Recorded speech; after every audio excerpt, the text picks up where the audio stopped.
Está todo mundo ansioso para poder fazer obras de até 100 mil reais e aquisição de bens e serviços até 50 mil sem precisar licitar. Fazer contratações emergenciais que, ao invés de limitadas a 180 dias, fique limitada a 1 ano. Na prática, se você imaginar um município... Olha, eu vou dar um exemplo real. O município de Simões Filho, aqui em Salvador, eu fui fazer uma capacitação para eles. E aqui, a empresa de energia elétrica é a Coelba, né? É a única empresa de energia elétrica. Essa empresa de energia elétrica, que é a Coelba, ela é contratada todo ano, né? Então, a lei, ela prevê a possibilidade de você fazer uma contratação por prazo indeterminado quando o ente público for usuário de serviço público prestado por uma empresa que atua em regime de monopólio, né? Uma concessionária que atua em regime de monopólio. Então, assim, no fim das contas, depois que entender a nova lei, os municípios vão aproveitar tanto que não tem noção de como isso vai facilitar a vida deles no dia a dia. Mas sim, a gente já está começando a verificar os gestores públicos querendo utilizar. Já temos edital de diálogo competitivo na rua, tá? Então, eu acho que a tendência é a aplicação da nova lei antes do que a gente imagina.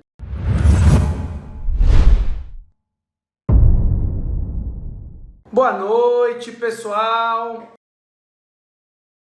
Eu sou um entusiasta da nova lei, estamos satisfeitos com ela. No geral, estamos, que eu digo, porque eu venho conversando com os outros professores, doutrinadores da área. Não é a lei ideal, né? Existem críticas, é uma lei extensa, é uma lei que compilou aspectos que não seriam necessários efetivamente na lei, mas ela é uma lei que inova bastante, é uma lei que desburocratiza, que auxilia no controle e que cria um grande desafio e, ao mesmo tempo, uma oportunidade aos advogados, né? Um desafio, nós estamos vendo todo mundo confuso, né? Lei anterior, nova lei já entrando em vigor.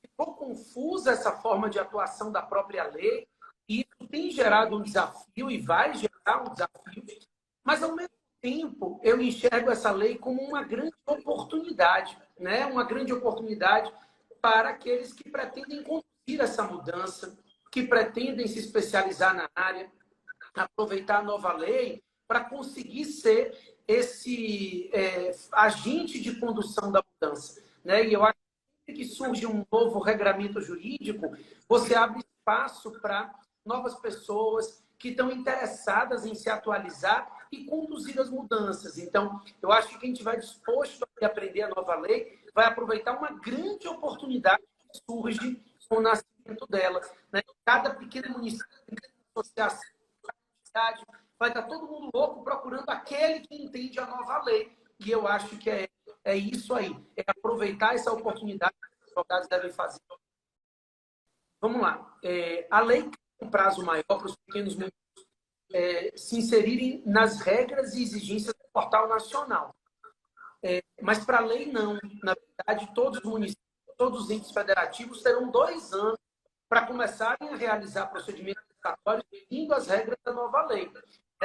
De 1º de abril de 2021 até 2023, a legislação anterior continua vigente e a tendência é que, ao longo desses 2 anos, os servidores, agentes, gestores vão se capacitando, a consultoria jurídica desses municípios vai se capacitando para cada vez mais e, quanto antes, começar a aplicar a nova lei. E a lei é muito mais benéfica aos municípios do que a anterior. Então, por exemplo, se abre mão de comissão de licitação, agora a gente tem o agente de contratação. A gente sabe que esse é um problema em pequenos municípios, né? Uma comissão com no mínimo 2 servidores efetivos. Eu participei de algumas atividades. Eu sou professor numa pós-graduação, por exemplo, municipal em alguns locais do Brasil. E no Piauí eu estava debatendo isso uma vez com uma turma, e a turma disse assim: mas, professor,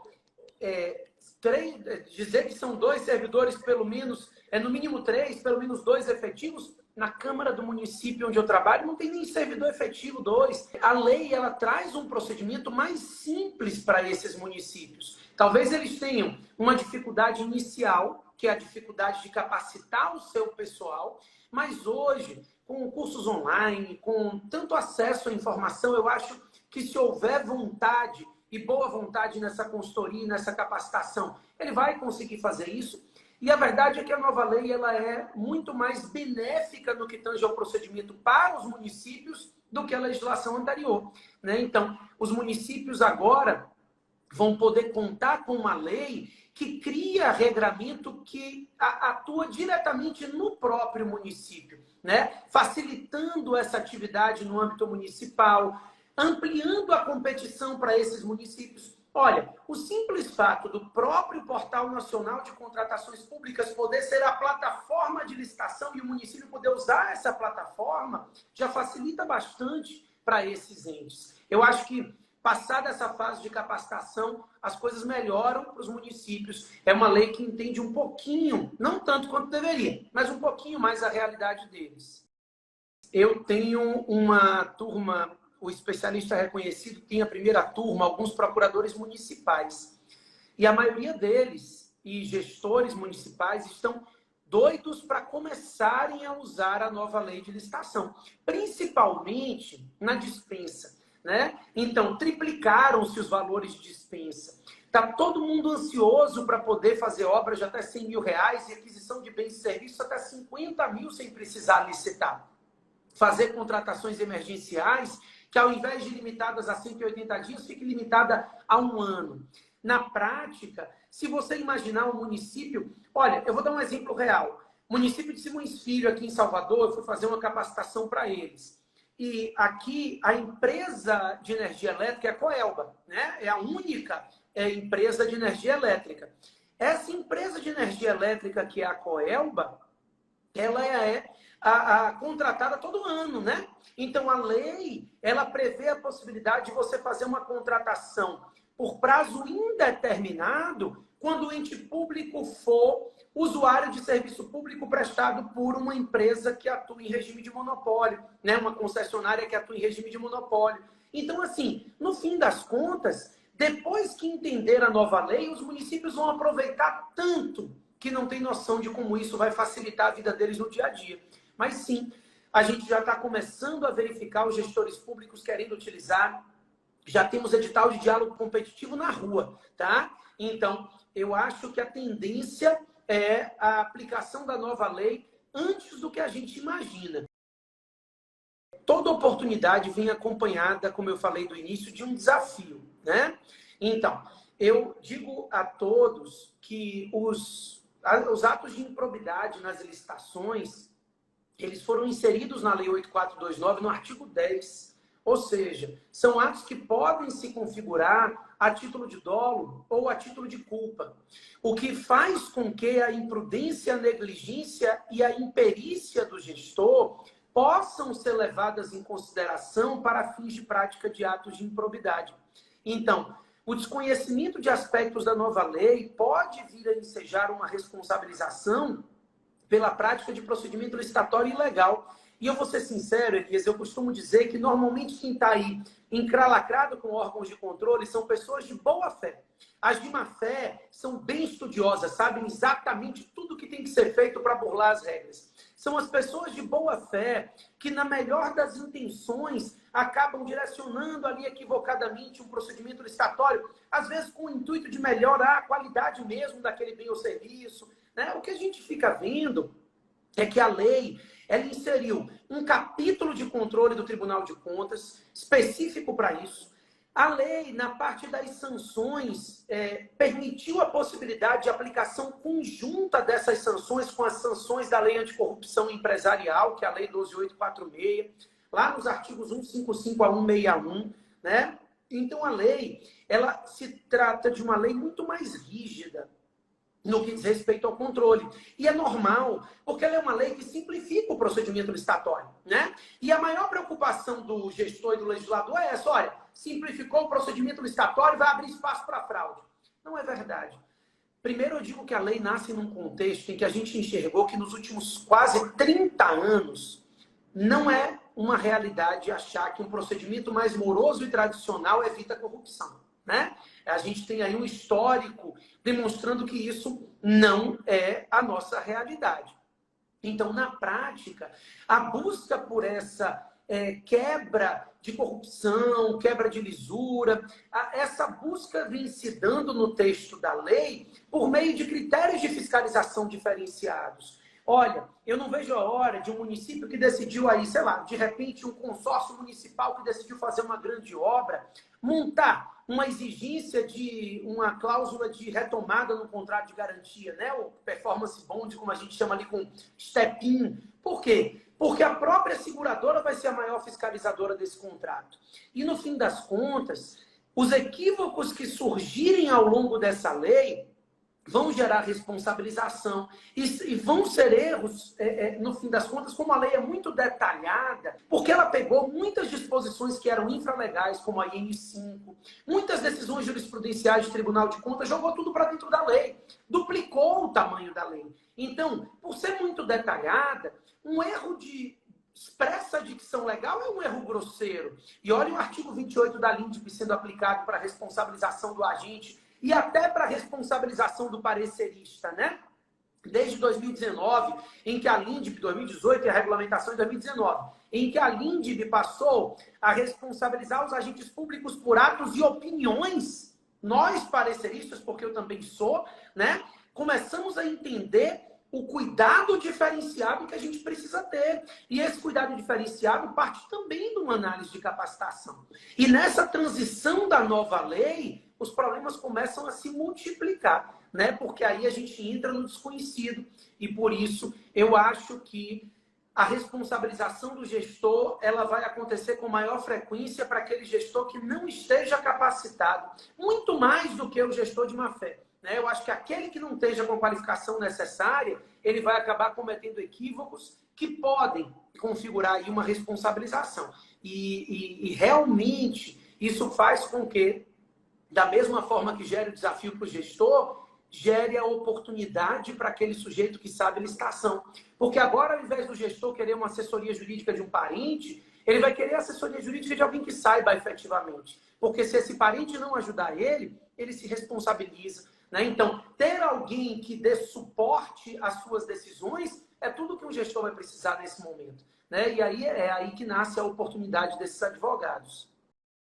A gente vem numa toada de legalizar uma praxe do serviço público. Para você ter uma ideia, a lei de licitação ela chegou a ameaçar ir de encontro a essa toada quando ela inseriu no artigo 10 uma regra que diz que quando o gestor público atuar em estrita observância ao parecer jurídico e ele tiver responsabilização por esse ato que ele praticou, ele tem o direito de requerer a advocacia pública que o defenda em juízo. E aí tinha um dispositivo, um parágrafo desse artigo 10 que dizia assim: mas ele só tem o direito de ser defendido pela advocacia pública em juízo se esse consultor jurídico for servidor efetivo. Isso foi vetado pelo presidente da República, porque a gente sabe que não é esse o caminho que vem sendo tomado pela maioria dos municípios, que tem uma dificuldade muito grande de criar um plano de cargos e salários de servidores efetivos para uma advocacia pública, principalmente quando a gente pensa em municípios menores. Então, quando a gente estrutura essa nova lei, a gente vem analisando, primeiro, que nós já tínhamos tido uma alteração no final de 2019 e início de 2020 em relação ao Estatuto da OAB. O Estatuto da OAB já tinha sido alterado, assim como de contabilidade também, para dizer que o serviço de advogado, por sua própria natureza, é singular. Então, isso faria com que as contratações singulares seguissem a regra da Lei 8666, no caso era o artigo 25, inciso 2, mas agora o artigo 74, também inciso 2, quando ele trata da contratação de serviço técnico especializado com profissional de notória especialização, ele tirou a natureza singular, que era exigida no artigo 25, inciso 2. Então, deixa claro no próprio 74 que a atividade de consultoria jurídica e patrocínio de causa jurídica é serviço técnico especializado, o que faz com que se torne viável aí a inexigibilidade, comprovada a notória especialização e qualificação do advogado contratado. Essa inexigibilidade, hoje, ela é regular. A meu ver, ela já era, diante da lei anterior, com a atuação ali do Estatuto da OAB, com a alteração. Agora, a dúvida ainda se dissipa mais com a edição do artigo 74, inciso 2, retirando a exigência de singularidade, né? Então, não adiantava você ter um advogado contratado só para uma causa. O município não tinha como fazer outro tipo de contratação. Então, agora a gente torna isso viável. A inexigibilidade, eu acho que agora é muito mais simples e prática para o município e isso ainda amplia mais esse rol de oportunidade que a gente estava conversando. Aproveitem a nova lei de licitação. Enxerguem ela mais como oportunidade do que como desafio. Como oportunidade de entender um novo regime, de aplicar um novo regime, de ser o fio condutor desse novo regime. Nós estávamos num regulamento de licitação e contratos muito antigo, muito ultrapassado, e que não estava garantindo com isso a lisura das contratações públicas como a gente imaginava. Então, em pleno século XXI, enquanto o brasileiro compra qualquer coisa com um clique, nós tínhamos que ter um procedimento absurdamente moroso para executar uma obra pública. Então, enxerguem a nova lei como uma oportunidade para os órgãos públicos conseguirem desburocratizar e baratear os seus contratos e como uma oportunidade que depende de um fio condutor. Então, é o momento desses advogados atuarem como esse fio condutor, estudarem, se capacitarem. Quem tiver antenado com a nova lei vai estar um passo na frente de quem vier depois, né? Então, sem dúvida nenhuma, eu tenho dito que ou você vai conduzir essa mudança ou você vai ser conduzido por ela. A mudança vai acontecer do mesmo jeito. Então, aproveite e conduza essa mudança, né? A nova lei de licitação, ela é maior, ela tem mais riqueza de detalhes, mas depois que você entender a lógica, depois que você pegar a estrutura dela, você vai ser a pessoa a ser consultada e não mais a pessoa que vai consultar. É isso que eu deixo para vocês. Um grande abraço, hein? Não é para contratação do dia a dia, não. É para uma obra diferenciada, é para um momento em que você vai enxergar. É aquele momento de você, e aquilo que a gente estava falando de você ser especialista reconhecido, você vai sozinho notar isso, você vai ver que o seu gestor está preocupado com uma obra que ele conseguiu um orçamento, imagina um orçamento federal, ou ele está com uma despesa de investimento muito alto e ele vai fazer uma obra que vai mudar, aquele gestor que está querendo aquela obra que vai fazer a campanha dele, né, como a gente costuma dizer. E aí você vai dizer, olha, só tem um problema, se essa obra parar aqui pelo meio, porque essa empresa não conseguir concluir, você vai ter um problema muito mais sério. Então, por que a gente não faz dessa forma? Vai aumentar o custo aí, certamente vai ficar um custo de, sei lá, 10%, 20% mais caro, mas, em compensação, você se resguarda para que a obra seja concluída, aconteça o que acontecer. Então, eu acho que é uma situação que você vai usar pontualmente, mas que pode fazer uma grande diferença. Informar todas as empresas, quando elas estiverem encaminhando os dados dela, que esses dados serão anexados no portal nacional e que esses dados serão de ampla divulgação e ela tem que dar o de acordo. Então, participar do procedimento licitatório já é um de acordo, assinar o contrato já é um de acordo em saber que aquele contrato vai estar ali divulgado no portal nacional. Embora a gente defenda que isso não precisa estar previsto no contrato, porque está claramente expresso na lei, né? Então se presume o conhecimento da empresa de que aquele contrato assinado vai ser divulgado naqueles canais, dada a previsão legislativa, eu oriento meus gestores a informarem isso no momento do contrato. No momento da assinatura do contrato, faz um termo informando que nos termos do artigo tal da Lei 14.133 vai ser feita a divulgação disso, daquilo e de tais dados. Esse é o primeiro passo. O segundo passo é a dificuldade que você vai ter em encontrar empresas para pesquisa, por exemplo, quando você estiver fazendo a sua pesquisa, dada a Lei Geral de Proteção de Dados. Esse passo a gente ainda não está encontrando. A verdade é que a lei não está sendo meio que cumprida do jeito que deveria, os dados continuam abertos da mesma facilidade que eles sempre tiveram. A IN 75 é um marco para muitos doutrinadores que não permitiam a aplicação da Lei 14.133, sob a alegação de que a aplicação dessa lei dependeria da regulamentação da forma de escolha dos gestores e fiscais de contratos. Então, Com a IN 75, e se vocês prestarem atenção, eu acho que todo mundo viu que a IN 75 não diz nada, ela manda aplicar a IN 5.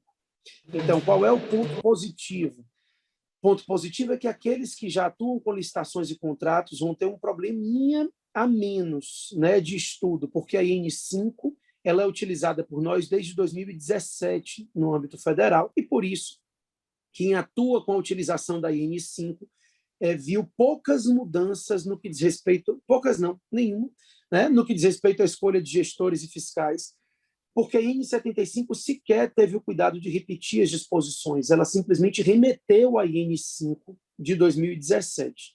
Então, isso é positivo. O outro ponto positivo é que, com a aplicabilidade da IN 5 de volta, né, não a IN 5 toda, mas esses dispositivos do artigo 36 ao 46, mais ou menos, que são aqueles que tratam da nomeação de gestores e fiscais de contrato, com a aplicabilidade da IN 5 na Lei 14.133, fica ainda mais indiscutível, embora para mim sempre fosse indiscutível, porque a gente está vendo já, né, os contratos já estão sendo feitos, a gente já teve portarias aí de contratos de licitações da 14.133, mas ainda se começa a tirar aquelas últimas dúvidas em relação à possibilidade ou não de utilização. Tudo isso veio somado a o nosso decreto que já libera a designação dos gestores. Nós tivemos um decreto que também foi divulgado para vocês, não nessa semana, mas na anterior, em que a União já informa quem são os que serão indicados para o Comitê Gestor do Portal Nacional de Contratações Públicas.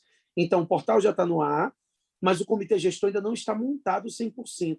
O comitê depende de 3 membros indicados pela União, 2 pelos estados e 2 pelos municípios. A União já está fazendo a indicação dos seus 3 membros, o decreto já informa de quais órgãos eles vêm e já define quem é o presidente do comitê.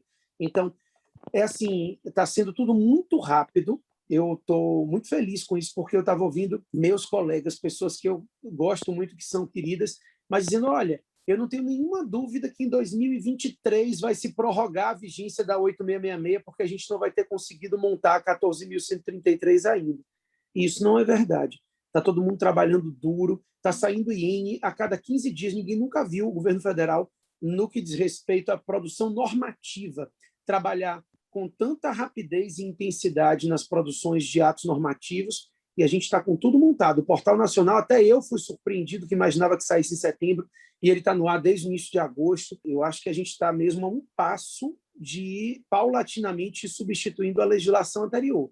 Isso faz com que aqueles que insistirem em utilizar a 8666 até o último dia sejam enxergados como aqueles dinossauros, né? Então, nós não vamos ser enxergados como dinossauros, pelo amor de Deus. Mesmo vocês que atuam com a 8666 já estão se atualizando para isso, para vocês não deixarem para serem os últimos. Quem for no início aí é quem vai estar se posicionando. As pessoas apresentam muitos pontos negativos. O maior ponto negativo das pessoas é acharem que ela inovou menos do que o que poderia. Então, assim, não vejo muitas críticas em relação a pontos negativos por ação. Vejo muitas críticas em pontos negativos por omissão. Então, assim, o que a gente costuma dizer é que a Lei 14.133 nasceu tentando corrigir o problema da 8666, ou seja, ela nasceu olhando para trás, ao invés de ela nascer olhando para frente.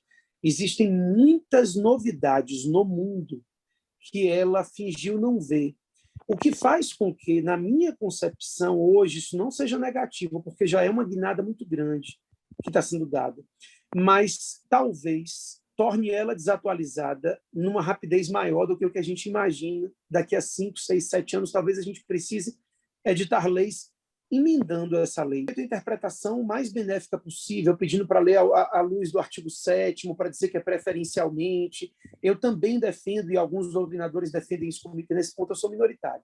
Mas nesse segundo ponto que eu defendo, e que eu sou majoritário, é de que isso é uma norma geral de licitações e contratos, então os municípios e estados podem editar normas específicas mudando essa regra, mas a gente está tentando contornar um ponto negativo da lei, que foi uma lei criada e pensada para a União. para as estruturas da União, que é um ente muito bem estruturado no que tange a licitações e contratos. Então, em vários pontos, ela esquece que essa estrutura não consegue ter a mesma, como é que eu posso dizer, correspondência no âmbito, principalmente no âmbito municipal. Mas nesse ponto, eu repito, é um equívoco, mas um equívoco fácil de ser contornável, porque ela nasceu para ser lei geral de licitações. Então, cabe aos estados e municípios editarem as suas leis específicas, adaptando essas regras gerais às suas estruturas. Então, se você enxerga a Lei 14.133 como a lei de licitação, que é o que todo mundo queria, né, que ela viesse uniformizar tudo e que ninguém precisasse mais editar lei estadual e municipal, ela está falha. Mas se você enxergar ela como uma lei geral, que é o que eu acho que ela tem que ser enxergada, porque você tem que ler o artigo 22, inciso 27 da Constituição, que fala que a União legisla só sobre normas gerais, ela está perfeita. Eu não enxergo isso como problemas, não. Enxergo ela como ainda passível de alteração nos estados e municípios por meio de leis específicas, que é o que a Constituição prevê mesmo. Esse é um ponto importante, em que os municípios vão precisar de vocês, especialistas reconhecidos aí, para atuarem. Eu acho que não adianta editar uma única lei agora para resolver esse problema pontual.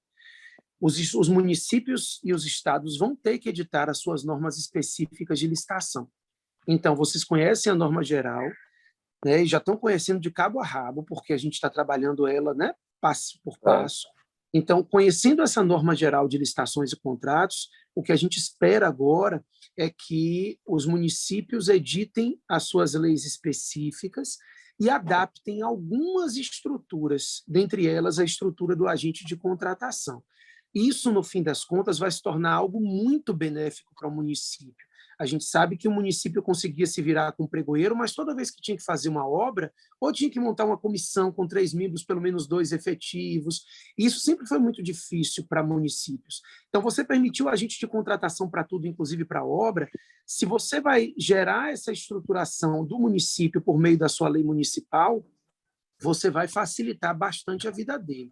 Então, eu acho, sim, que os municípios precisam editar as suas leis municipais, os seus atos normativos, os seus decretos, adaptando tudo à sua estrutura. E é a hora de vocês tomarem a frente disso aí, né? Sentarem com o gestor. Não precisa ser feito no correndo, eu acho que vocês precisam trabalhar a nova lei, começar a analisar quais são os pontos da lei que precisam ser adaptados à sua estrutura, mas eu acredito que no próximo ano, 2022, é o ano de adição das normas específicas pelos entes de menor abrangência. Então, é o ano de municípios e estados estarem editando as suas leis específicas para que, quando a vigência da Lei 14.133 for obrigatória, vocês não se encontrem de calça curta, né, como a gente costuma dizer. Você não pode consultar o documento de outro processo. Aqui não é a verdade real, não. Aqui trata-se da ideia de isonomia. Outras empresas que estavam competindo com ela tiveram que se virar, correr atrás desse balanço patrimonial, né? Então, não é isonômico que você corra atrás de resolver o problema dessa empresa e inabilite uma outra empresa que pode ser que tenha também a idoneidade financeira, mas não tenha conseguido, em tempo hábil, juntar os documentos. Então, a juntada dos documentos em tempo hábil faz parte do procedimento licitatório e quebra a igualdade, quebra a isonomia, você desconsiderar isso para alguém sem desconsiderar para os outros, né? Então, não pode, não. Não dá para você aproveitar de outro procedimento licitatório, não. Esse entendimento é o entendimento que, assim, é basicamente o entendimento pacífico mesmo. Não dá para você fazer esse aproveitamento. Mesmo que ela tenha regularidade fiscal, por exemplo, não juntou lá o SICAF, nem CND, nem nada, você não tem como ir pesquisar no lugar dela, porque você precisa, a empresa precisa juntar aqueles documentos, porque todas as outras empresas que estão participando da licitação estão se virando para fazer isso, né? Então, não seria isonômico você resolver o problema de uma. Na 8666, nós temos uma única possibilidade de o Estado extinguir o contrato. Desculpa, de o particular parar de executar o contrato sem precisar ir ao judiciário, que é quando o Estado é inadimplente por mais de 90 dias consecutivos, né? Isso sempre gerou uma dificuldade muito grande para as empresas. A gente vê que a empresa passa, às vezes, 2 meses sem ser paga, depois o Estado paga, vai pagando de um mês em mês, mantendo sempre 2 meses de atraso. dependendo de como esteja ali o orçamento daquele município, daquele estado. Então, esse foi um ponto que decorreu de uma pressão grande das empresas, que dizerem, eu entendo que é um contrato administrativo, eu entendo que o Estado tem que ter aí um resguardo de não se interromper o serviço, mas também 90 dias não dá para a gente. Então, se mudou, se diminuiu o prazo de, digamos assim, a expressão tolerância da empresa. Ela é obrigada a manter a execução do contrato por inadimplemento por até 2 meses. Depois de 2 meses, e também tiramos a ideia de contagem em dias, porque a ideia é o pagamento da fatura, é um mês ali, não importa se são 60 ou 61, se são meses, um mês de 28 e um de 30 deu 58, não interessa. O que interessa são os meses. Então, não pagou a fatura depois de 2 meses, a empresa, então, já pode suspender a execução do contrato.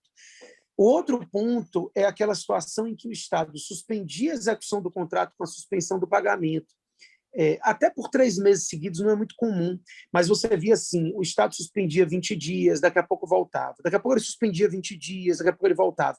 E a empresa ficava 20 dias sem conseguir prestar o serviço e com o pessoal desmobilizado.